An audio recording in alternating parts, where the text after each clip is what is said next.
Hello and welcome back to Enter the Abyss. Thank you again for joining us. Tonight's theme is serial killers. Ooh, serial killers. Yep, we're taking a little bit of a break. At least I am, because I've done some folklore before. So we're just going straight up real serial killers this time.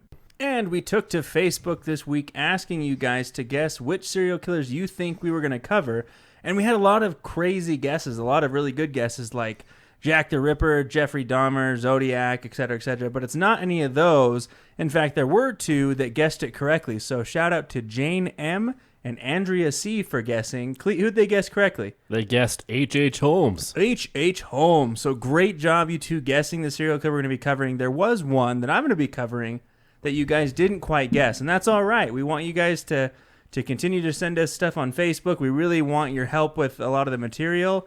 So, again, thank you for your help. Thank you for responding on Facebook. We really appreciate you guys. But without further ado, let's jump into this thing, Clete. Let's start this shit. So I will be doing mine on H.H. Holmes. And I'm going to be talking about Richard Chase, also known as the Vampire of Sacramento. That sounds creepy. Yeah, I didn't know about him until my wife sent me a text and said, oh, you should cover this, because I always look for topics the week before we do it, and I was kind of drawing a blank. And she said, you should talk about this guy, and I'd never heard of him. So I think it is kind of a special episode tonight. I mean, I'll tell you, I did a lot of research on this, and I felt dirty after researching it. Yeah, I was just going to say, I feel especially kind of gross after this week. And I look forward to these recording sessions, so that's saying something. I'm glad you pointed that out, though, because I will say, obviously, we're not like a huge family-oriented podcast. I will say that tonight's episode, there's a lot of really violent content we're going to be talking about, like into the actual crimes themselves. So I would say listener discretion is highly advised. Viewer discretion is advised. Is advised. Okay, so I think I'll go ahead and start if that's all the same with you, Clete. Go ahead. All right, so again, I'm going to be talking about Richard Chase. Again, I didn't know much about him, and I think I'd be okay not knowing about him, but now that I do, and I've done so much research, I'm not going to forget about this guy. Okay, but before I actually talk about Richard Chase himself, I do want to talk about something else. I want to talk about the McDonald Triad. Have you heard about that, Clete? I have no idea what that is. It's not anything to do with McDonald's. It's not like Big Macs or anything. But again, the McDonald Triad, otherwise called the Triad of Sociopathy or the Homicidal Triad, which suggests if all three or any combination of two are present together, can predict future violent tendencies, particularly with relation to serial offenses. Interesting. I haven't heard of that before. Yeah. I didn't know it had a name, but these tendencies I've heard of before. So the psychiatrist by the name of J.M. McDonald proposed this triad in 1963 in a paper on the American Journal of Psychiatry, which he titled The Threat to Kill.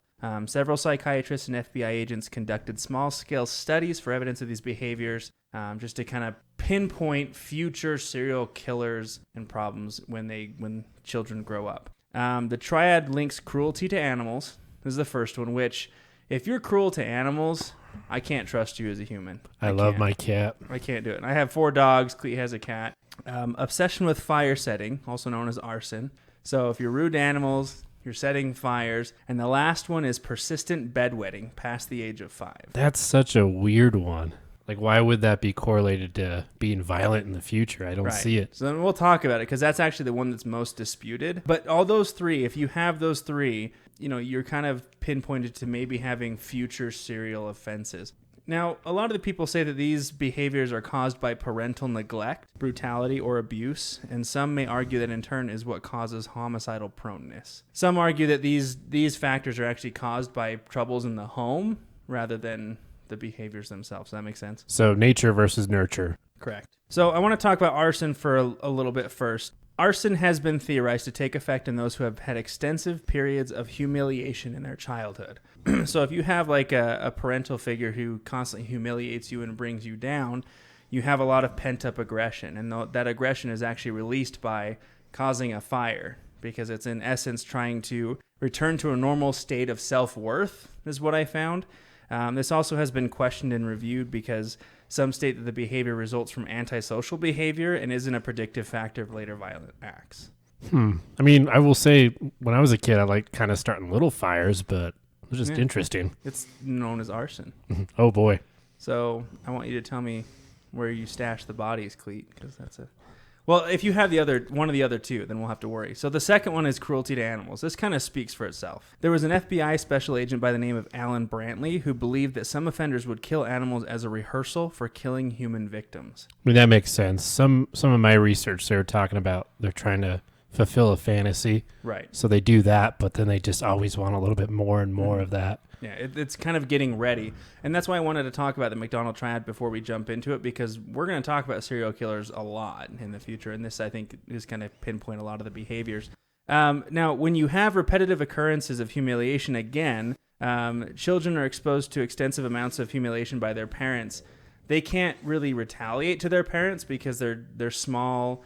I mean, how do you retaliate against your mom or your dad who's constantly bringing you down? You find something that can't hold its own, right? Like an animal. You find something weaker than yourself. Exactly. So a cat or a dog or whatever it be, and you torture the animal because you are now trying to release your aggression on something else. So again, it's just that state of vulnerability that animals have, and so they kind of take it out on them. Studies have shown that the children who engage in acts of cruelty towards animals went on to use the same methods of killing their human victims later in life. So the last one I want to talk about again is that bedwetting thing, right? Now, as a child, sometimes you wet the bed. It doesn't mean you're going to be a serial killer, so maybe if you have kids and they pee the bed, they're not going to go on to murder somebody. Essentially, so after the age of 5, what they say is that it has to be twice a week for at least 3 consecutive months for it to be a concern. So the occasional bedwetting thing is fine, but if it's like twice a week for 3 straight months after the age of 5, they find that to be a little concerning. That is just so bizarre to me. Yeah. But okay. So, and again, how this one started with the triad is because if a child wets the bed, that's humiliating. They don't like to do it, right? You wake up, you're like, I don't want to do that. Kids are frustrated. Now, if you have an adult figure who's making you more humiliated by it, you have this pent-up aggression again, right? And so you're kind of like, oh my God, which some people say that then they turn to animals, they turn to setting fire. So that's why it was linked into it. But again, some people say because of the fact that enuresis, or the bedwetting, is unconscious, involuntary, and a nonviolent act, some find it hard to tie into this triad. I'm kind of on the same page. Right. I mean, that one's cruelty to animals and the fire starting kind of stand out more to me, which I think a lot of people start with rather than bedwetting. But I don't know. It's one of those things. So that's the McDonald triad. Just wanted to talk about it because Richard Chase actually had a couple of these things. So without further ado, let's go ahead and talk about this vampire, shall we? Let's do it. Okay, so Richard Chase, you could say, kind of had a weird childhood. His father was an abusive figure, kind of humiliated and made him feel bad about a couple different things. I couldn't find much about how his mom acted when he was younger. It was more of his dad. I would imagine his mom's probably afraid of the dad. But it would just kind of humiliate him, make him feel bad for a lot of things. At the age of 10, he began to show signs of the McDonald triad, actually having all 3. That's not good. No, he would set small fires, he frequently wet the bed, and he was really cruel to animals. And because his dad didn't really care all that much, he never sought help. He's like, yeah, you're a weirdo, whatever, let it go. So he had the trifecta. As he grew older, he kind of played sports. He tried to fit in a little bit. He was really clean cut, and you wouldn't really, looking at him like most serial killers, you couldn't tell. Right? I feel like that way about a lot of serial killers. You look at him and go, oh, yeah, they look like normal people. Right. He was in school, did some sports. I think he played basketball for a little bit. As he grew older, him and his dad kept having problems, and eventually his father kicked him out of the house when he was a younger adult. And at this point in time, he turned to drugs and alcohol, which quickly spiraled into substance abuse. The abuse of drugs and alcohol played heavily into the illness that he would go on to have. As he matured, he developed a strong case of hypochondria. You know what hypochondria is, Clete? Yep. So you think that you have certain medical illnesses that you don't really have. Right.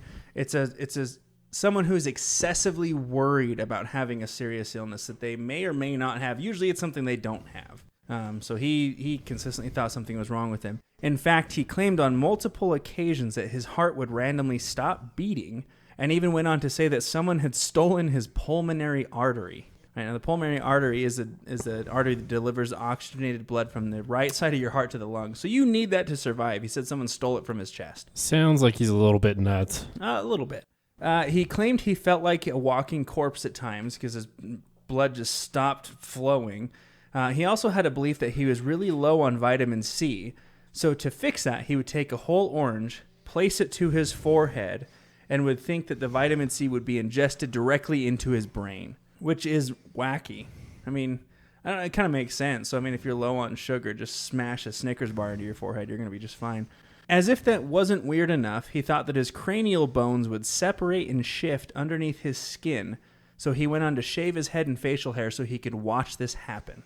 I don't understand. That's so bizarre. Well, your cranial bones don't just move around? It's not like tectonic plates of the earth, man. He thought it was, so he shaved his head. Okay, so unsurprisingly, in 1975, when he was just 25 years old, Chase was diagnosed with paranoid schizophrenia and institutionalized after injecting rabbit blood into his veins, which gave him extreme blood poisoning, making him violently ill. He went to the doctor, told him about this, and they said, yeah, you're a little nuts, so, I mean, you've got some schizophrenia. It would make sense, yes, schizophrenia with what you just said, but right. yeah.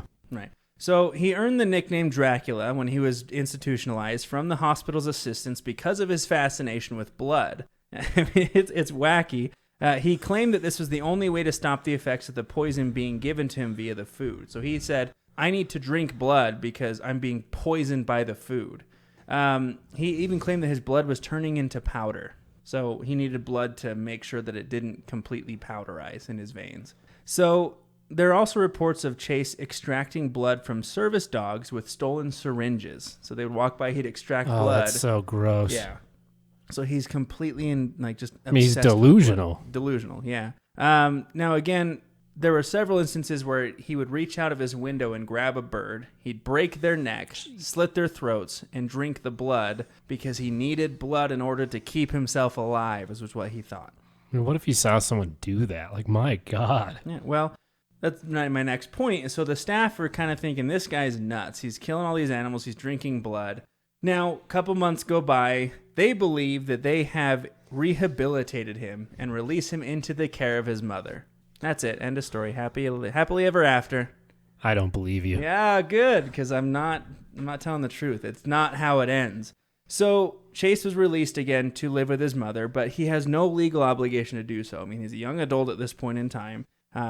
He's far from being cured and was even said at one point to have ripped a cat apart in front of his mom.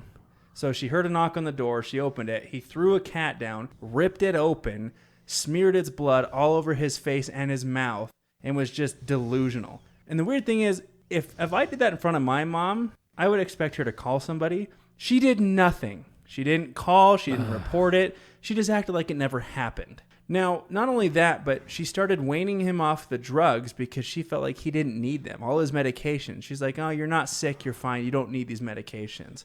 La-di frickin' da, yes, he does. He's sick. Eventually, he's killing all these animals. He continues to bring animals in the home and kill them. He moves out of his mom's house. She buys him an apartment. She pays for it. He went on to later say that his mom was actually poisoning his food, so he now thinks that she's out to kill him. Yeah, because that happens. So he moves in with some roommates that he calls friends. I'm doing air quotes because they were not his friends. In fact, they went on to say that he was a weird fucking dude and it was consistently high on LSD, alcohol, marijuana, and would frequently walk around the apartment naked, even when they had company over. I thought I had bad roommates in the past. Nothing like this. I mean, I would hope not. He's walking around naked, so the roommates have had enough. He's still bringing animals in, so they ask him to leave. He refuses. He's like, I'm not going anywhere. This is my house as well. So the roommates take the path of least resistance, and they move out, leaving the place to himself, which is not a good idea, if you ask me. So being alone undoubtedly played a part in the escalation of his symptoms. Shortly after having a place to himself, he began again to capture small animals. He would bring them into his apartment. He would open them up, eat their organs raw, and completely digest everything they had inside them. And if it wasn't raw meat, he would take the organs out, he'd put them into a blender with Coca-Cola, blend it up, and drink it. Jesus Christ, man. Yeah. This guy, and he went on to claim that he had to do this now because his heart was shrinking, and the only way to stop it from shrinking was to drink animal blood. So he's completely hypochondriac at this point, if that's a word, hypochondriac. Hypochondriac. In August of 1977, Chase was arrested by Nevada police when they were doing a routine checkup at Pyramid Lake in Nevada. They found his truck stuck in the sand. So They were kind of curious. They looked in the truck and they found a pile of men's clothing. They also discovered a couple of rifles in the front seat and a bucket of blood containing a liver in the bed of his truck. So the police feel like, oh God, we've just stumbled across a homicide here. We need to find out what's going on. So they start to go around the lake. They're looking through binoculars, right? And this is an Indian reservation, Pyramid Lake. They spot Richard Chase a couple feet in front of them on a rock, completely naked, covered from head to toe in blood. So he sees him and he starts to bolt. So the police chase after him, tackle him, put him in handcuffs, and he tells them that the blood that's all over him is his own, including the blood in the bucket because it had started to seep out of his body. So I'm sorry, you said there was a liver in the bucket? Yeah. So they're starting to think, okay, so this is bad. So they take him into custody. They send the liver and blood off for testing. They come to find out that it belonged to a cow. The liver and the blood belonged to a cow. So he had smeared it all over himself, but he claimed it was his own seeping out of his body. So because they found it was a cow, they let him go. No charges, which I didn't. Oh, God, it's just frustrating. So he'd slipped through the cracks again. They just let him go. Said, okay, don't do that again. I'd assume it'd be like weirdo. Destruction of property or something. Yeah, I mean, I guess there's nothing against killing a cow, stealing its liver, and bathing in its blood. Like, what the fuck is that? Just another day in the South. Oh, God. Okay, so now we said at the beginning of the episode, this one gets a little violent. I mean, we've talked about animals. It's not a good story, but it gets pretty bad from here on out. So again, we're going to get into some of the nitty gritty stuff here. On December 29th, 1977, Richard Chase began his killing spree. Chase's mother, supposedly the week before, had not allowed him to come home from Christmas, which just pissed him off. He was furious. He's living on his own. He couldn't go home for Christmas, so he's fuming, and he decides he's going to go out for a drive. Takes a .22 caliber, gets in his car, and goes for a drive through the neighborhood. At the time, a 51-year-old man by the name of Ambrose Griffin was helping his wife bring in groceries from their home, or bring groceries to their home from their car. Chase drove by, pulled out his .22 caliber pistol, and shot him in the chest, right in his driveway. The wife, who was inside, described a couple pops, some screaming, and seeing Ambrose fall to the ground. She initially thought it was a heart attack. Come to find out, he had been shot and killed in his driveway. So she called the police, obviously frantic. He's bleeding out in the driveway. Police get there. They're investigating the whole scene. They find the .22 caliber rounds. They thought it was just some kids trying to shoot streetlights, right? Or you don't assume that this was intentional, because they did a background check on him and he had no enemies that would have come by and shot him. So in the investigation, some other neighborhood residents had reported similar shootings. No one else had been hit, but one lady had actually reported that a bullet had entered her kitchen. And when investigating, they saw a bullet hole and a .22 caliber round in her kitchen. Some kids even claimed that there was shots fired. So he went around, shot him, and then continued to shoot randomly throughout the neighborhood. But at this point in time, Richard Chase had claimed his first human victim and had become addicted to it, which leads him to his extremely violent, gruesome crime. So if you thought that's the end of it, we're not even to the really bad parts now. A few weeks later, Chase attempted to enter the home of a woman, but because her door was locked, he left. Much later, he would go on to tell detectives that a locked door meant that he wasn't welcome. But if the door was unlocked, it was an invitation inside. That was his whole MO. He would walk up, try the door. If it was open, he'd go in. If it wasn't, he would leave. Now, this is, again, 1970s. I feel like at that time, people left their doors unlocked quite often, depending on the area. I'm fucking paranoid now about everything. I lock every door every time. So I can't imagine having that. So he tried the door. He left. He found an unlocked door. The couple had just returned home, found him inside, and they chased him away from their home. Once they'd gone inside, they found that all of their belongings had been pilfered through or all over the house. He urinated in their son's dresser full of clothes and defecated on the son's bed. That guy's just an asshole. The detective was saying that when you urinate or defecate, it's kind of an established dominance type thing. Like, it's a child. Like, what are you doing? So this is where it gets pretty rough. January 23rd, 1978. Richard Chase approached the home of Teresa Wallen and let himself in through the unlocked door after leaving an unspent .22 caliber shell in the mailbox. Teresa Wallen was 3 months pregnant at the time and was in the process of taking the trash out to the dumpster. He entered into the front door, shot her 3 times, point blank. The first shot entered her hand because she went up to kind of deflect the bullet in an attempt of like self-defense. It went through her hand, traveled through her arm and out of her elbow, nicking her neck. The other 2 were point blank in her head.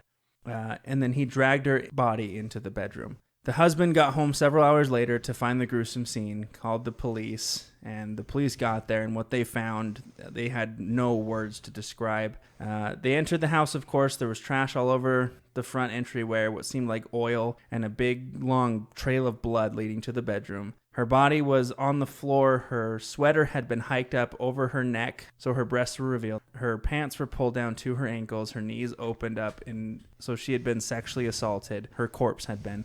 She had several stab wounds in her chest and in her left breast. Her left nipple had been cut completely off, and her stomach had been opened up with several of her organs removed.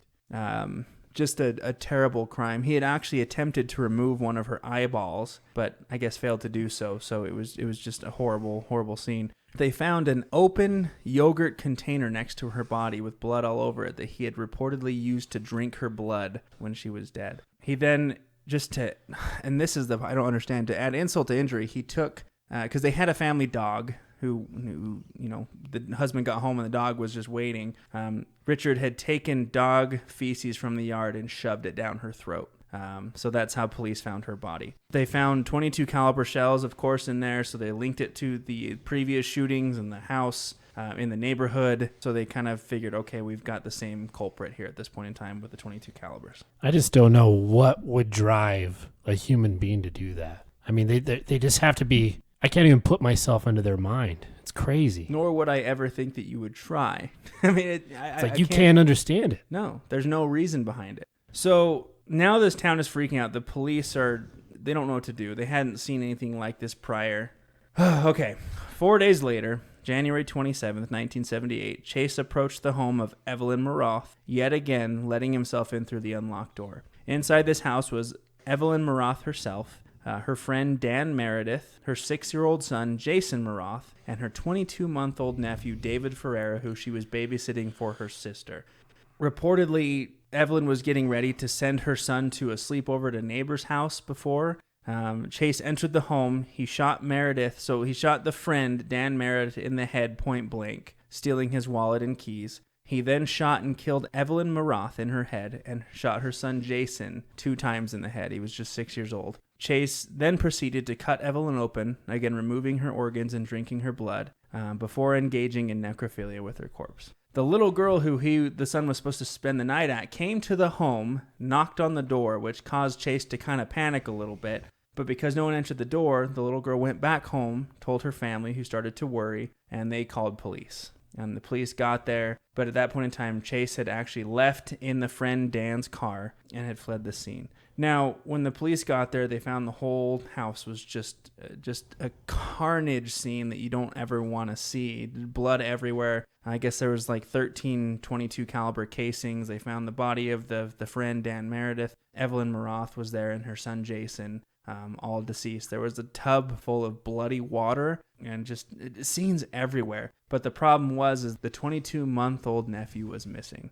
The crib where he would have been sleeping had a bullet hole in the pillow with a lot of blood around it, but the baby's body was missing. During their investigation, the police found out that Chase had left perfect fingerprints in the blood and shoe imprints in the blood pooling on the floor. So the kid is missing, the baby's missing. They don't know he's dead. They suspect him to be dead with all the blood in the crib, but they don't know. Now, around that time, reports of a scraggly man in an orange parka started to surface in the neighborhoods around the area. A police sketch was actually released of Chase online just in hopes to find him. Now, earlier that week, Richard Chase had gone to the grocery store and had recognized a girl he had gone to high school with and went up to talk to her. And he had made a comment about, "Were you there when he died on his motorcycle?" And she said, "Who are you?" And he said, "My name is Rick Chase. We went to high school together, and you were dating that guy who passed away on his motorcycle." So obviously jarred, she's like, "Oh, okay, well, I remember you, but you look completely different." He's completely disheveled, his hair's all over the place, and she recalls that he had dried blood all over his hands. He made no attempt to wash himself off. He proceeded to follow her through the grocery store. She went to the checkout counter.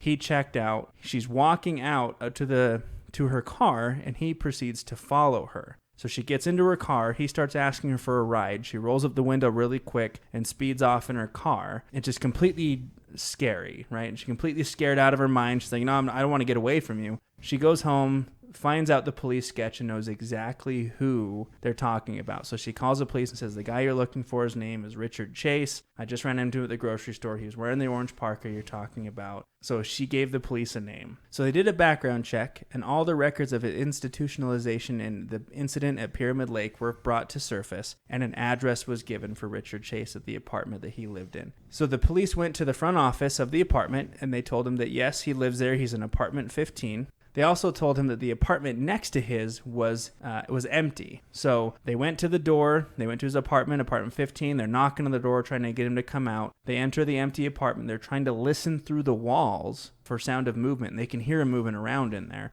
And he's refusing to come out, refusing to open the door. And they think, obviously, he's in there with his child. So they say, okay, we're going to pretend like we're done. We're going to leave. So they kind of hide out outside. A couple hours later, he thinks they've left. He leaves the house carrying a box full of bloody, dirty rags, sees the police, and tries to bolt in the other direction. The police finally catch up with him. They tack him to the ground. They hit him over the head. And the detectives that were talking about it said that he was extremely emaciated, extremely skinny and scrawny, but he put up a hell of a fight and was just not wanting to go. Finally got the handcuffs on him and arrested him that day.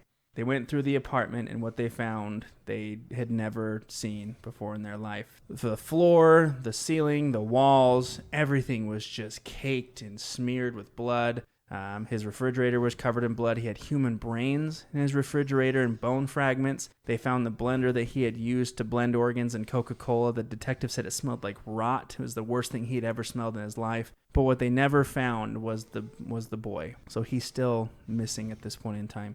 They take him in, they're questioning him, and he never reveals. He just completely denies that he had the boy, denies he had anything to do with it. However, a couple months later, the child's body was found by a janitor of a church. He was running the trash out and found a box by the dumpster at the back of the church, and they found the decapitated body of the boy. His head was under the body with a bullet hole in the forehead, and in the box was also the keys to the car that he had stolen at the house that he had last visited. So they finally found it. His fingerprints were on the box, so they tied him to it. And they had finally caught him and had him in custody. The trial of the Vampire of Sacramento began on January 2nd, 1979, and lasted a total of 5 months. He stood trial on 6 counts of murder and was facing the death penalty. Good. Right, yeah, no, exactly. His defense attorneys tried to push the death penalty away, stating that he was not guilty by reason of insanity. Well, he's obviously fucking insane, but on May 8th, 1980, the argument of reason of insanity was dismissed, stating he knew the difference from right and wrong during the crimes, and under California law, Richard Trenton Chase was found guilty of murder and was sentenced to die by gas chamber. They also kind of went on to say every house he visited, he had gloves with him, which means that he was going there with the intent of doing what he was doing. So these were all pre-thought out. When he got there, it was like he just went savage and ate everybody in the house. But he knew what he was doing. He admitted on the stand to drinking the blood of his victims and that he was a good person, but weak of heart and mind, is what he claimed. Nah, dude, he's a sick fuck. Yeah, no, he's bad. He definitely deserved to die. While in prison, his fellow inmates were said to be terrified of him, knowing of his violent crimes, and on several occasions would try and get him to commit suicide because they wanted nothing to do with him. Now in prison, an FBI agent and author by the name of Robert Ressler was allowed to interview him on several occasions. Richard Chase discussed his fears of Nazis and UFOs, stating that the killings weren't his fault. Rather, he did it to survive, and stated that anyone would have done the same thing in his predicament. He even asked Ressler for a radar gun so that he could apprehend one of these Nazi UFOs so they could stand trial for the murders that he was accused of. During one interview, Chase pulled out large amounts of macaroni and cheese from his pockets and handed them to Ressler, claiming that he needed to test them for poison because the police were trying to poison him in his cell. This guy's bananas, man. It keeps going. So, on December 26, 1980, the day after Christmas, Richard Chase was found dead in his cell from an overdose of antidepressants which he had been stocking over several weeks to come up with the fatal overdose. So I guess he got a packet of 3 pills every week, every day or something, and he was just stocking them up and finally had enough, took them all, and committed suicide. I guess he chose that over dying in a gas chamber. So, anyway, again, guys, that's extremely violent telling of Richard Chase. That was dark. Yeah. My God, I was. Oh, it's gross. Clete kept looking at me like, when is this thing gonna end? Every time I said something, he's like, no, come on. So, I mean, that's the story of Richard Trenton Chase, the Vampire of Sacramento. I didn't know of this guy. I wish I never knew of him, but doing research, I kept coming across more and more violent details. But thank you for listening. I appreciate it. But I am curious to know of the serial killer that Clete's going to cover. Yep. Let's turn over to H.H. Holmes. When you told me you were doing this one, I was pretty excited. So I kind of knew about him. I knew that he had the murder castle, which we'll get into later. But what I didn't realize about this guy is he was a professional scam artist. He was extremely charismatic. He had a genius-level IQ, and he was very manipulative. I mean, he basically terrorized a ton of people across America, and there's a conspiracy that maybe he even terrorized people in London. So, cross country. Yeah, I mean, this guy had the means. He was a very rich person. H.H. Holmes, dubbed America's first serial killer. H.H. Holmes was born in a small town in Gilmanton, New Hampshire, on May 16, 1861. His birth name is Herman Webster Mudgett. His father was Levi Mudgett, and his mother, Thadette Price. He was the middle child of 5. Holmes had an older brother and sister named Arthur and Helen, and a younger brother and sister named Henry and Mary. He was brought up under a very religious family that, being Protestant Christians, with a strong, disciplined father. His family was in the farming business, and they were very wealthy. He was brilliant in school, which brought a lot of teasing from classmates growing up. One thing in particular they would tease him on was his lazy eye. The classmates found that he had an extreme phobia of doctors, which is a little weird, but okay. I don't think anyone likes the doctor, though. But have a phobia? I don't know. The bullies, knowing this, took him to the local doctor's office and made him stand and stare at a human skeleton. What the hell? Like, that's next level bullying. Oh, you're scared of the doctor? We're going to take you to the doctor's office. And they held him in place and made him stare at it, man. Okay, that's bullshit. So, this is the moment, though, that Holmes recalled after he was going through a panic attack. Once it faded, he just started staring at the skeleton. And once his fear dissipated, it turned into a sick fascination. It is the incident where Holmes decided he wanted to become a doctor and study human anatomy. So, it's kind of interesting. I don't know. Maybe it's because I'm a nerd, but it's like, you know, Batman. I could see that a little bit. He's like nervous of bats, and all of a sudden... There's like a big moment in his life, and it fucking just changes it, you know? Right. But I was going to ask you, though, I mean, talking about when we first started the McDonald Triad, you mentioned he had kind of a stern father, but I wonder if he had any of these things. I mean, it sounds like he was bullied, which is what happens a lot of times. It's that humiliation effect where he kind of used what he was afraid of to turn into what he was. Well, I think the idea of serial killers, at least to me, is they just want to have control over people. Right. Like, and the ultimate control over someone is, like, their life, you know? Exactly. They live through fantasies, and just slowly they have to do it to make it a reality over time. Yeah. And this kind of happened to Holmes to a degree. Some sources say that when Holmes was a teenager, that he became so fascinated with anatomy and biology that he started dissecting animals. Some were strays, like squirrels, anything that he could find. But some were even people's pets, like dogs and cats. God damn it, people. Leave the animals alone. I know. There are also accusations out there that claim that Holmes killed his friend Tom. One day, Holmes and Tom were out exploring when they found an abandoned building.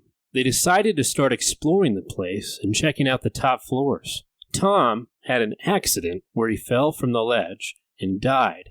There were no witnesses, but people speculate that Holmes wanted to know what it was like to kill someone. Yeah, it's an accident, air quotes. Don't piss me off, or you're gonna be going missing. An accident where he pushed his friend off the ledge. At the age of 16, Holmes graduated high school. He would do teaching jobs around town and pick up other odd jobs. One day, Holmes was working on a farm when he met a girl named Clara. Holmes fell in love with Clara right away, although she was seeing another man. This person wasn't very kind to Clara and would verbally and physically abuse her. One day, Holmes catches her in the act and puts him in his place. It was at this moment that Clara falls in love with Holmes, and soon after, they marry. 2 years later, after marriage, they have a son named Robert Mudgett. 2 years after that, at the age of 22, Holmes got accepted to the University of Michigan Medical School on September 21st, 1882. This really is an anomaly when it comes to serial killers, because most of them are smart, but they don't have the self-discipline to go to school and complete it, let alone medical school. I mean, they just want to start killing people. Yeah, or they want to get into art school and then don't. Yeah, Hitler. That's where you're going with, right? It was, but I didn't expect you to just come out and say it.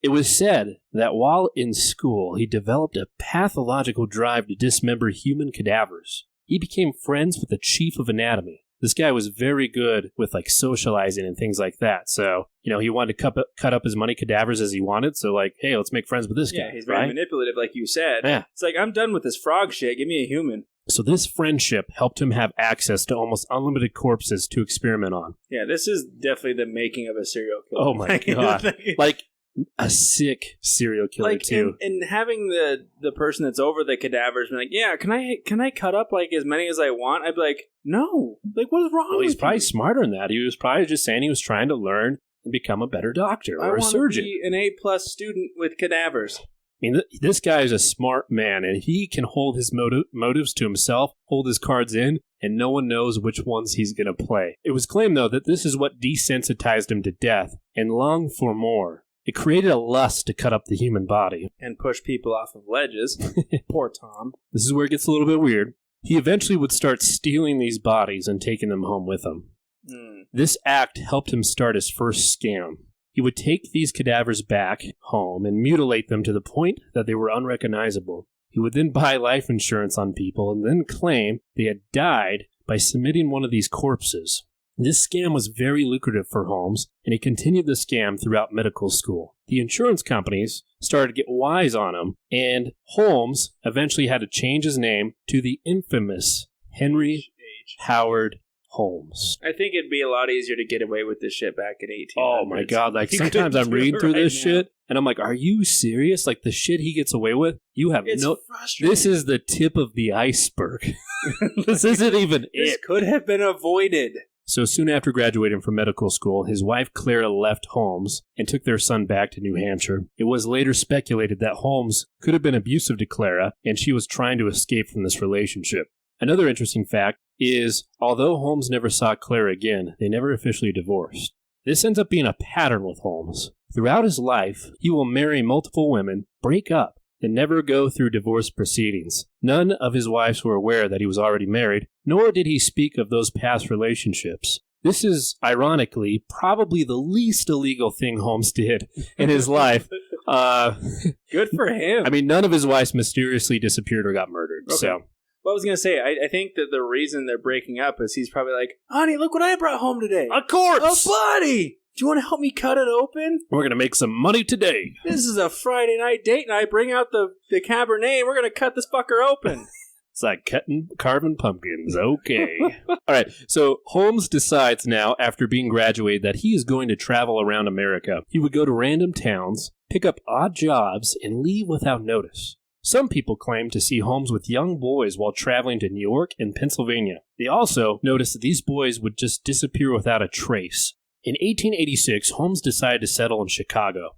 This state was still reeling from the Great Chicago Fire of 1871, but are in the process of becoming a powerhouse financial hub, making it a massive opportunity for real estate moguls and job seekers. It was the perfect place for Holmes to use his life-learned skills to become dubbed America's first official serial killer.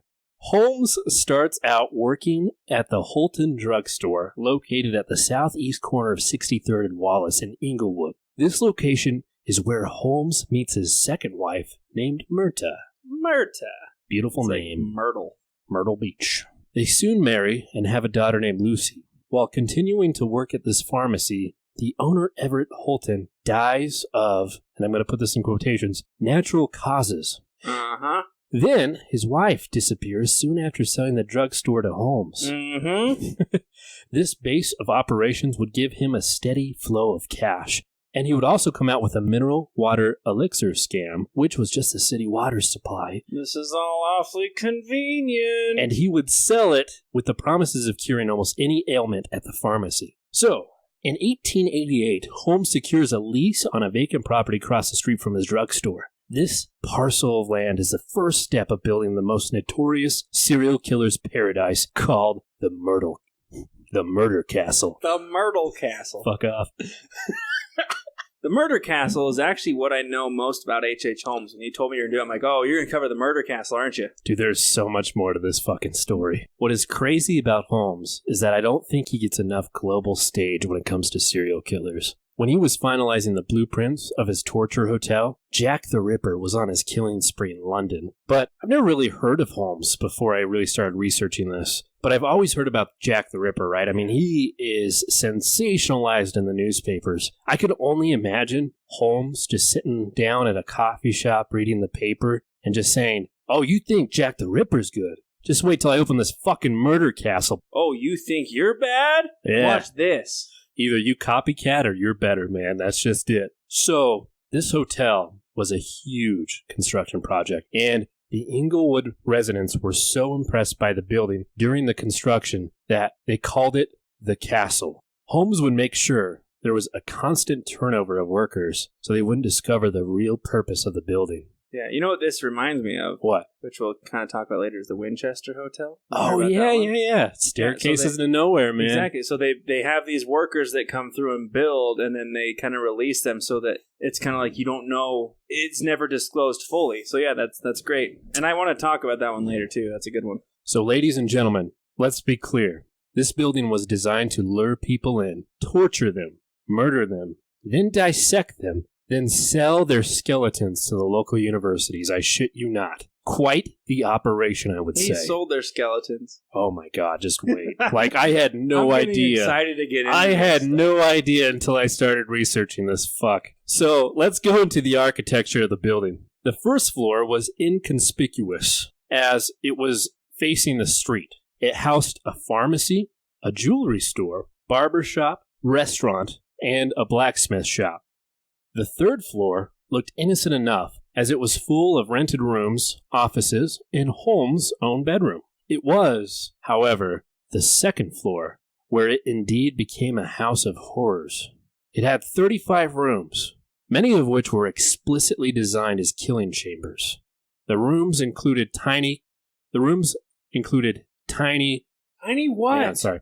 The rooms included tiny passageways. Most rooms didn't have any windows. And some rooms were only accessible by trap doors from the floor above. So you fell from the third floor to the second. That's the only way you could get to it. Yeah. I mean, there was like a secret door in there, but they couldn't get out once they're in. And once the person fell in there, they would be trapped down there and would just suffer a slow, agonizing death where Holmes could just watch them starve and die. So he had peepholes and they'd fall and he'd just sit there and fucking watch them. He's just a creep. The floor plan, the second floor, as a whole, was built like a maze-like structure. It had staircases and doorways that led to nowhere. There were hidden staircases that he could use to access the trapdoor rooms. There were many corridors that would go in circles, some with fake doors or just dead ends. There were body disposal trapdoors where Holmes could just drop dead bodies to the basement of the castle. Like a laundry chute for corpses. See, I put in here in the script, like a garbage chute. We're thinking the same thing. Yeah, but for dead people. Bodies. Yeah. Jesus Christ, H.H. Holmes. There was a giant vault room where he would shut victims in, where they would just slowly run out of oxygen. Oh, can you imagine? You drop down, you're like, oh, that sucked. And then you just slowly stop being able to breathe. I'd rather have that than to be tortured. Some places were made into gas chambers where the victims would go in. Holmes would lock the door behind them and just turn on the gas and asphyxiate them. Good God. There were many small compartments on the second floor around the hotel that was perfect for hiding bodies. Holmes was a smart man, and he would always hedge his bets. So if anyone was ever sneaking in, he wanted to have a quick place that he could just throw a body in. All of the rooms were soundproofed, so other hotel patrons couldn't hear other people screaming or begging for their lives. So it's an active hotel, right? Like, people can come in and rent. Is that because it sounds like if there's other patrons and he's like, I don't want them to hear me carving you open or slowly choking the life out of you with gas. So it is, and it isn't right now. So right now it's kind of more of a small-scale operation that gets ramped up. We'll kind of get into it because it does become a pretty big hotel. during a world fair. So there was a room with iron plates all around the walls. Behind these plates were blowtorches that were used to heat up these iron plates. So anybody in the room would basically be cooked. It would be like an oven, and they would just be cooked alive. God. Yeah, that would probably be the worst way to go, at least I feel like. There was a room designed just to hang people from a noose. There were alarms on the 3rd floor and in the basement that would alert Holmes of anyone walking through the building on the 2nd floor. This was really just there to ensure that he wouldn't be caught if the police were coming in, like torturing someone, and it would give him time to clean up and greet the guests or possible police if they were to come in. He's like, oh, hello, officer. I wasn't doing anything shady. I wasn't just murdering someone in my basement. He was known to chloroform his victims to put them in a weakened state so he could torture them later in the basement. This is the worst way to go. In the basement could only be accessed via a trap door in the bathroom, so you can just fucking find this place. It was said to resemble a medieval torture dungeon. There were dissection tables where he could just dissect somebody alive. There were vats of acid where he could throw people in just to fucking die in acid. Did he have those, like, spike bed things where you put them in and close the door and the spikes would penetrate you? You know, I don't think he had that, but... Then it's not medieval. It's gross. And a crematorium designed to look like a glass-bending furnace. So he would I just... think dying alive in a crematorium, like one of those, that would be the worst way to go, in my opinion. And also, it's a good way to get rid of bodies, too, especially if you're going to be killing hundreds of people. He had hooks down there where he could just put bodies on, dead or alive, and just decide what he wanted to do with them later. He had what is called a rack. Have you heard of the rack, Britton? Yeah, and I don't like it. It's a medieval torture device where they tie ropes around your hands and feet. On like a triangle. No, this one they stretch you out to death. Okay. They straight up. There's a little lever you roll with your hands, and it fucking tightens the rope until you get split into 2 pieces. Okay, I'm thinking like the Iron Horse or something where you sit on like a triangle and it like they weigh your feet and you just slowly just get pulled down. Oh, that's gross too. I could not be stretched to death. That just sounds like the worst freaking way to go outside of the crematorium. His favorite thing to do, which was a passion, was after killing the people, he skinned their bodies, removed the muscles and the tendons, everything up until the bones. He cleaned them up and sold the skeletons to local university at a discounted rate. Oh, well, that's nice. It's discounted. I mean, charging full rate. It's fucking crazy. He was just a skeleton salesman. Like, if you were a university, you know, let's say we got the university in our state, and you were just like, hey, man, I got this really big supply of skeletons that I want to sell you to your medical university. Like, they had to have known, like, something wasn't right there, right? I would ask questions. You're like, either... Okay, where are you getting these skeletons from, sir? You're either digging up bodies in the cemetery or you're a goddamn serial killer. I mean, I appreciate the discount, but why are you selling me so many of them? It's really amazing that he built this.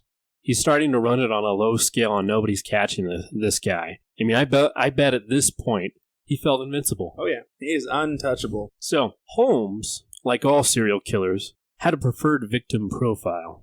He would generally target young women. He would even employ them at his hotel, get a big life insurance policy on them, and have him be the beneficiary, and then he kills them, and he would get the insurance policy.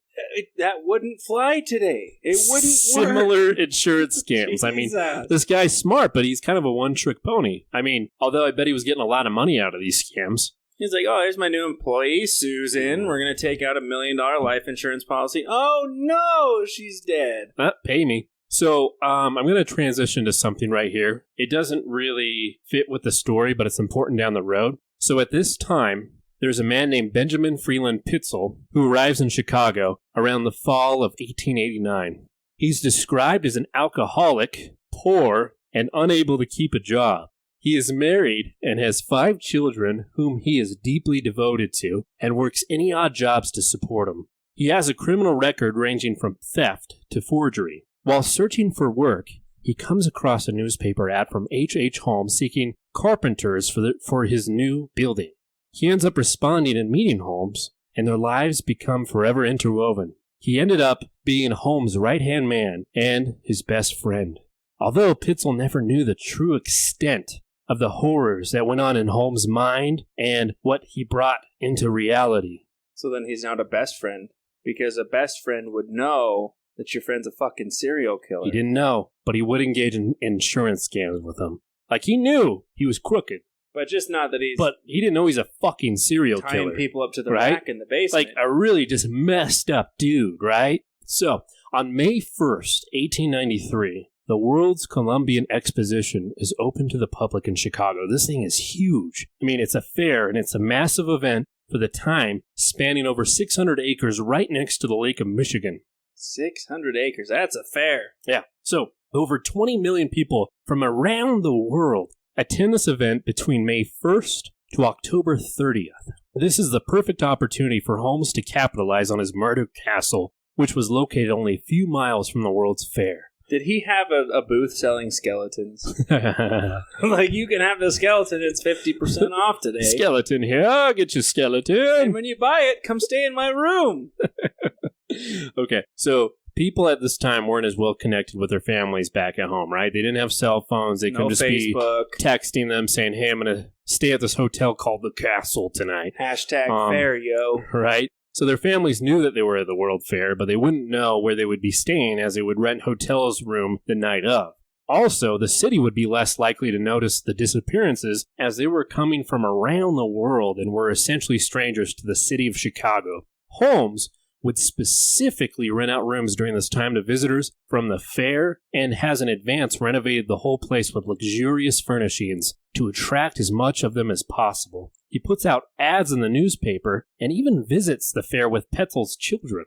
Oh, God. Right? Again, the kids don't know what this guy's doing, but he uses them as like leverage. Like, hey, come stay in this hotel. Yeah, no, to flirt with women and try to lure them back to his hotel. God. So these kids have no idea what's going on. So once checked in, these women would never leave the hotel. It is unknown how many victims he murdered during this event, but some speculate it was over 200 people. Holy shit. This guy isn't your everyday fucking serial killer. So you said May 1st to October 31st? Is that what I... So from May 1st to October, that's 5 months. He murdered 200 people in a span of 5 months. So the 200 mark is everybody he could have possibly killed. Right. So it depends on who you talk to. People say it was between 8 to 200. It's hard to say. That's a big gap. This happened over 120 years ago. 8, might have been 12, might have been 786. It was a different time, man. It was a different time. Okay. But let's go into the confirmed kills. Let's do it. Okay. So in 1890, Holmes met Julia Smith, who was married to Ned Connor. This one makes me feel gross. Ned Connor, who worked at the jewelry shop on the first floor. After Julia had a few encounters with Holmes, they became flirtatious and started an affair. Holmes offered Julia, Ned, and their daughter Pearl a place to stay on the second floor under the guise that Ned would be closer to work. Ooh. Soon, Ned, being a bright young man, catches on to the fact that Julia and Holmes are having the affair. Ned breaks up with Julia and just fucking leaves. That's a man's move, if you ask me. In 1891, Julia fell pregnant and demanded marriage from Holmes. So Holmes agrees under the condition that she lets him perform an abortion on her. Julia agrees, but Julia and Pearl never seen again. What? Okay, whoa. Hold on. So he's like, okay, we'll get married, but you have to let me abort your baby. The baby. Dude, he's married at the time. But, oh my, and she agrees? Yeah. I mean, she doesn't know he's a fucking, serial killer. She just doesn't know. I don't care. That question alone. Okay, yeah, sure. So we'll the thing about Holmes, and it's going to be a pattern here, is he gets people to agree to things that are just, you're like, how did he do it? The guy's just charismatic as hell. How charismatic do you have to be to convince him to cut your baby out of you? There's more stories that we're going to get into, man. So, in 1892, Holmes meets another person, another gal. Her name is Emily Segrand.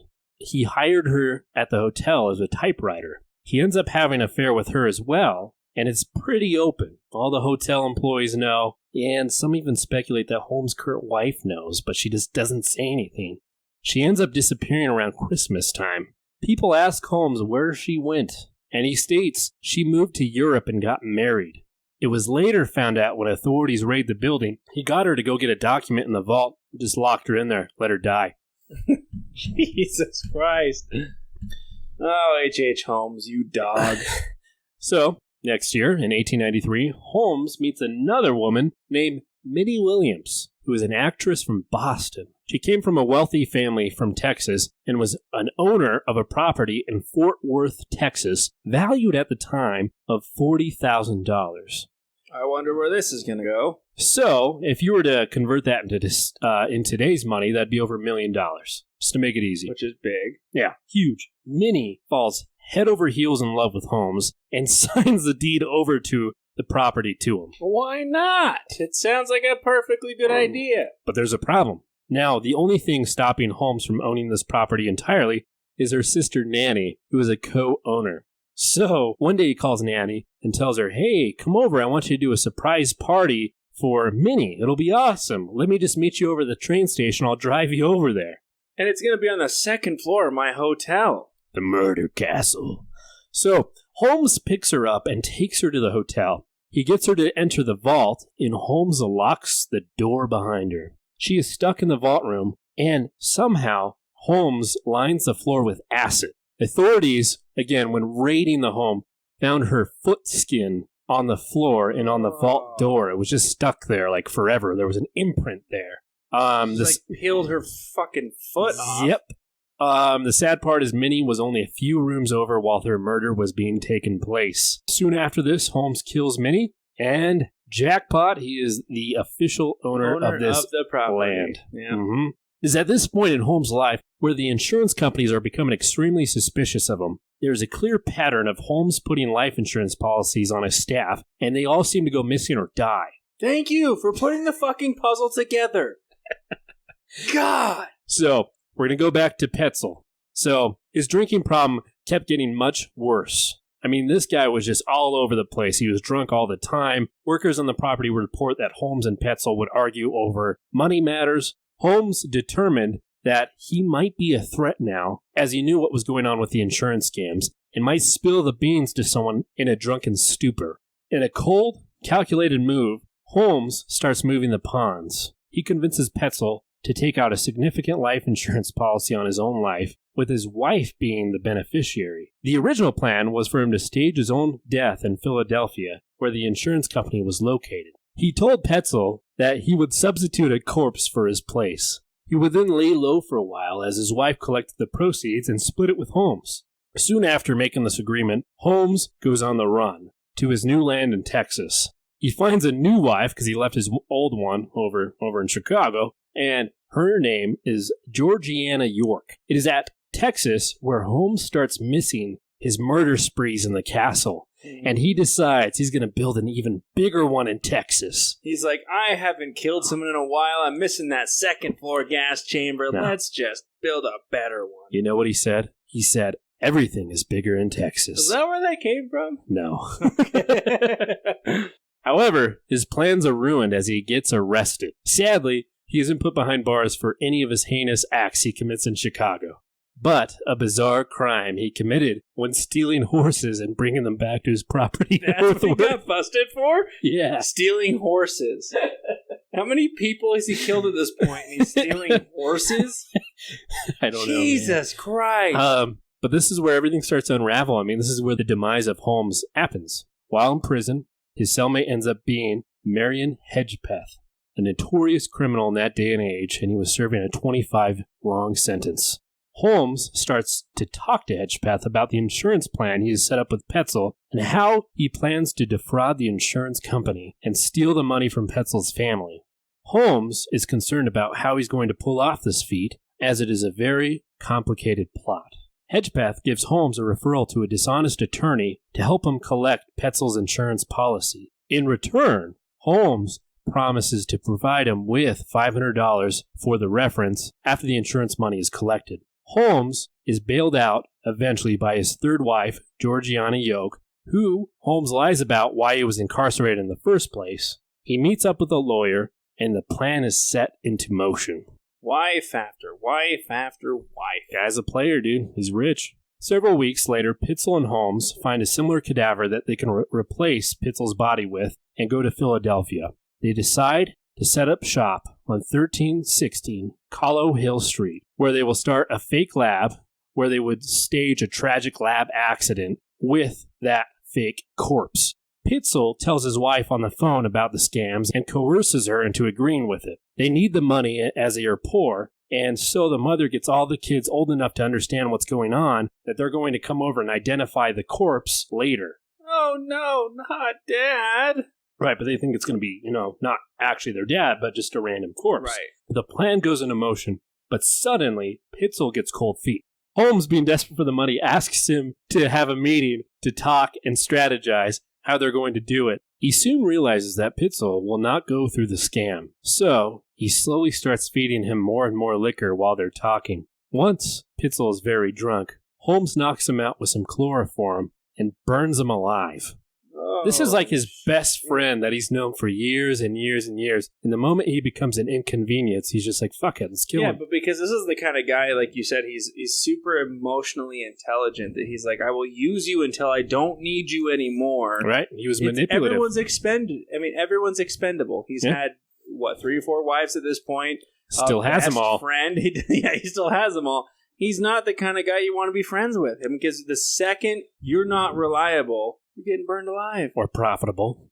Holmes is just a path of death. Everyone who interacts with him is likely to die, So, the family goes to identify the body thinking it's a fake corpse. And the insurance company rules it an accident, so they get paid out $10,000. Holmes somehow takes the money from Pitzel's wife, her name's Carrie, and he says, hey, your husband's in London, and we all need to go travel there so we can all group up. But you probably shouldn't just travel with all 5 of your kids. So give me 3 of your kids. I'll go there, and you can take your 2 kids there. And we're just going to go to random places to try to throw off the trail of anyone trying to investigate us. That sounds like foolproof plan. She agrees, man. She agrees. Of course she does. So Holmes moves around the children for a while, but eventually he murders all 3 of them. So their names were Alice, Nellie, and Howard. This one really made me feel gross. Howard was the first one that was killed off. Authorities believe Holmes overdosed him on prescription medicine. Once Daddy chopped his body up and burnt it into bits in the stove. Authorities proved this after raiding one of his properties, and they found pieces of his skull fragments and some of his teeth in the stove. Once they were in Canada, Holmes proceeded to kill the girls. He forced them to go into some wooden boxes. He drilled some holes in the side of the box and put a tube in there and gassed them to death.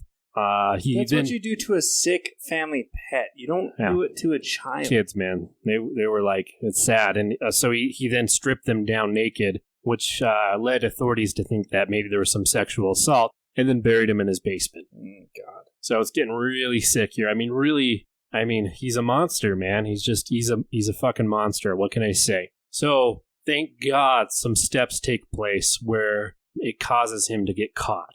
So, Holmes, being just a selfish, terrible person, does not pay the attorney, does not pay Hedgepeth in prison, and Hedgepeth is pissed. Okay? He's stewing in jail. He read the paper. He knows of Pitzel's death. And he's like, where's my $500? Right. So he immediately contacts the warden of the prison and tells him about the insurance fraud. He then is able to contact the insurance company that paid out and lets them know what was going on.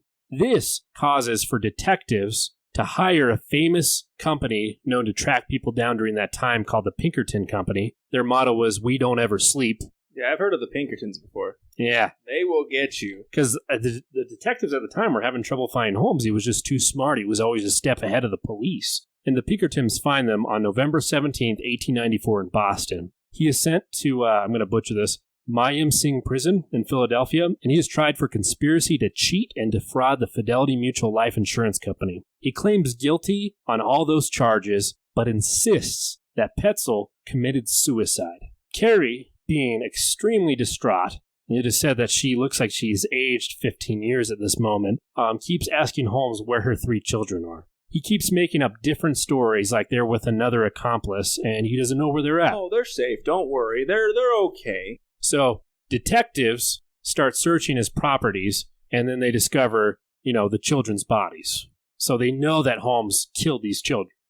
This is where authorities are like, oh my gosh, this guy's an evil dude. So they just start raiding all of his properties. And on July 18th, 1895, Chicago police enters the murder castle. Yeah, and they're going to find a shit ton of shit. Right. So they soon find the horrors that lie in the basement. They find piles of mixed human and animal bones, bloody women undergarments, and the wooden dissection table saturated in dry blood. They found rooms with scratch marks all over them where victims were trapped inside. They then trace to the World Fair and find that there are at least 15 missing people from there, but some again speculate it was over 200 people that went missing. The public named Holmes the Monster of 63rd Street, the Torture Doctor, and Modern Bluebeard. I don't know what that reference is. If anyone gets it, let me know. Modern Bluebeard. It's like a pirate. So, Holmes denies any involvement in these deaths and pleads not guilty. His trial date is set at September 23rd, 1895. It commenced at Philadelphia City Hall on October 28th, 1895. He dismisses his defense attorneys during the trial and becomes his own attorney. Now, this reminds me of Ted Bundy a little bit there. Right, yeah. Right? One thing is, he realizes that he's losing the case, and he doesn't want to, blame himself for losing the case, so he brings back his attorneys, but he still loses the trial. Holmes is found guilty for the murder of his friend Petzel, although they have more evidence of, more murders, but they already decide they're just going to hang this guy. Right. They're just going to kill him. His death date is assigned to be May 7th, 1896. During the hanging, it was reported that he was eerily calm. His execution did not go as planned, however. Generally, when hanging someone, you do it at a height where the victim neck snapped, ensuring a quick death. Holmes didn't have his neck snap, so he hung there for 15 minutes, strangling to death. He had one last wish, and it was for his grave to be dug 10 feet deep, and he wanted his coffin to be encased in cement. Really strange stuff. People speculate that Holmes had a fear of people digging up his body and dissecting it. It's the very thing that he did. Yeah. I mean, I don't know how his brain worked, man. I don't know. I mean, you're a hypocrite. Yeah. I dissected several dozen people, but don't touch my body and dissect. That's ridiculous. It's weird. So, his murder castle was eventually burnt down. It was rumored that 2 people were seen entering the building from the back. They were in there for about an hour, and they booked it out of there. Soon after, the building had some explosions and were engulfed in flames. These people were never identified. So here's something interesting. In 1914, one of the caretakers that was always helping in the murder castle but didn't know what was going on, he killed himself. He wrote a note to his relatives, his family, and all it said was, "I couldn't sleep." So they came out and said his name was Quinlan, and ever since all this took place, he was haunted by weird hallucinations. Yeah. Well, I mean, if he knew even a smidge of what Holmes was up to, I mean, I would feel guilty. Yeah. Well, I mean, you are guilty by association. I mean, what is it? I mean, guilty by association if you know it's happening, but you don't report it? I don't know if he knew. I don't know.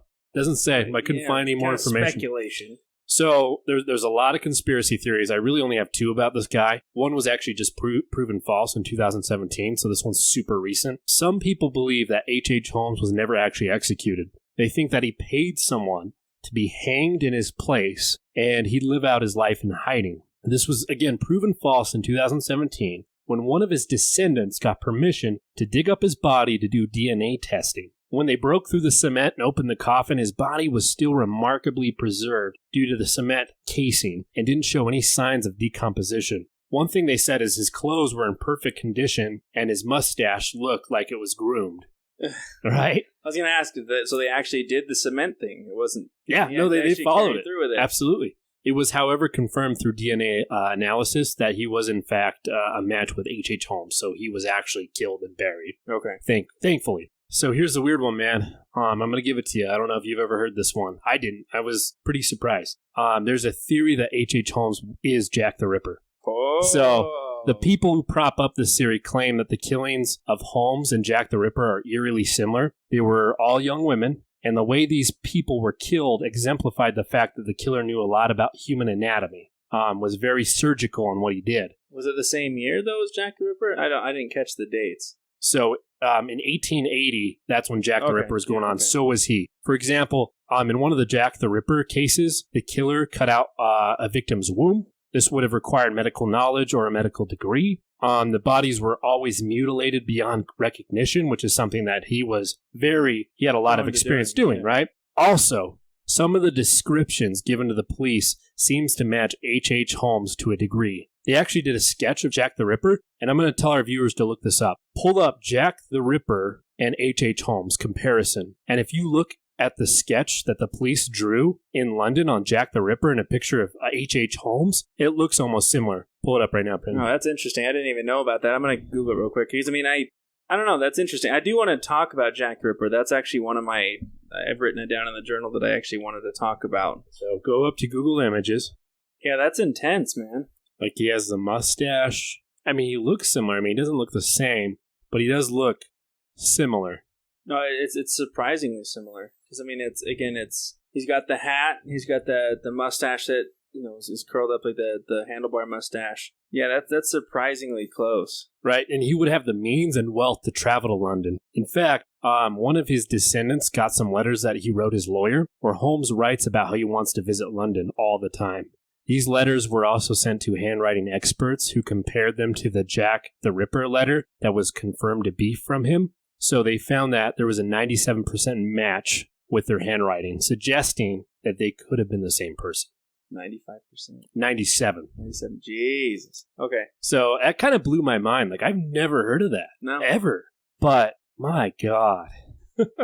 Yeah, I knew of the murder castle and everything with H.H. Holmes, but when we do so much research into this, again, it's hours and hours a week. It's just, you find little things and details through videos that you watch and websites that you visit and maybe even other podcasts that have talked about it. It's some of these people, you just dig into what they did, and it's really hard to understand. I hope I never understand why they did. I don't think there's a description, but it's hard. I will say one thing, I don't know if you can relate, but it's one thing to listen to someone talk about what they did, but when you really start to research it, part of me just naturally wants to get into their head, and it gives me an emotional toll. Right. Like last night, after about 4 hours of research, I felt just gross. This episode probably was the hardest one for me to write in excruciating detail and put it in a way that's presentable for you guys. Exactly. That's why I said at the beginning, it's kind of a rough one. We've talked about some stuff in the past, and yeah, we've got some, colorful language going on, but it really does, when you dive into the violent crimes of some of these people, really kind of, it hits you in a spot. This week, I finally watched that Netflix show, Don't Fuck with Cats. My God. My wife had watched it, and some people, that I had known had watched it. Have you seen it? And I was like, no, I knew the premise, but I was like, okay, I'm going to watch it. And that's a heavy one. So if you haven't seen it and you kind of watch it, maybe we'll cover him later. But you just don't understand why these people are driven to do the things they do. Right. It kind of puts the human element in a different perspective. I think there's a lot of good people in the world, but it really opens up that there are some messed up people out there, man. It's those people that just don't care. There's people that don't have anything to lose, and those are the scary ones there. But neither here nor there, we do want to thank you guys for tuning in. If you have been following us since episode 1, thank you so much for continuously listening to us. If you're brand new to the podcast, thank you for joining us. I know it's a little bit longer than the ones we've done before. We had a lot of content. But again, please reach out to us. We'll have all the links in the description where you can send us topics. We will do the research. We love to talk about this stuff. So if you have anything you want us to talk about, please do. If we pick your topic, we will give you a shout out on the episode. And, this is something we love to do. So thank you for joining us again on Enter the Abyss. Anything else you need to talk about there, Clete? As always, folks, thank you for entering the abyss. Until next week.